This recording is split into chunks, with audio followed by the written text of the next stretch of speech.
Idi naala tayo tay copy ti search warrant idi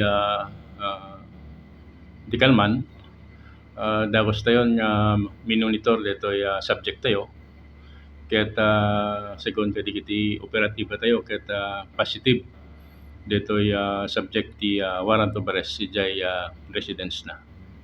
Mabali ang mamansat anat kinatao deti akusado. When 20 ko ito 35 years old awalan met ti trabaho adaladjay DJ kaso na ket two counts statutory rape, one count attempted rape, ken act of lasciviousness. All in all, no Jack Mariro ket ti piansana ket more or less 800,000. Okay. Mabali mamansat wala iti asun aping nagkakaso ti palagran sir. When second detoy WCPD tayo idi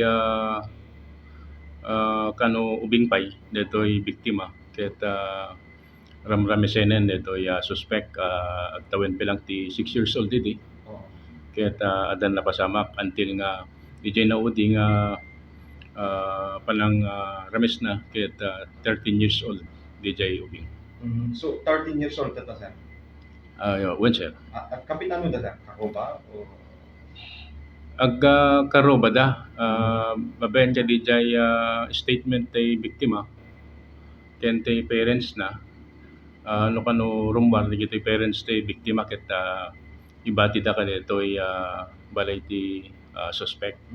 Gaming ket detoy suspect kada damit anak na kay ayam na detoy anak ti suspect. sir, denti suspect tayo alat ti declaratory record na ti PNP o Paracay. Based ti background investigation mi awan met naka-ininvolve na. Detoy lang ti kaso na rape. Hamed ka drugs oriented sir. Sir. Hamed ka nag-receive si tiliwan tayo sir, isa ti warrant na. Sir expectare na kano amo namet nga nagipila detoy partis ti biktima. Okay. So paligid sir, ni-turn over tayo yan ti korte nga nagpapuan ti warrant of arrest. Right now dapilat toy karsel tayo ta ano oras di matilimi di rapi ket Jack Mariro 9 o'clock ti rapi. So we are on the process of yung booking procedure natin tapno kasta ket mai-commit tayo ang ganaton rapi. May kamano iti listahan iti drug I mean iti wanted list sa ti probinsya. Deso na inti top 6 provincial level ti most wanted person tayo ken deso na ti list tayo ti top 1 ditoy municipal level. Ti kaso na sir, PNP bilat sa Nicolas nangipila ka. When in pila tayo idi September sir ito'y kaso na.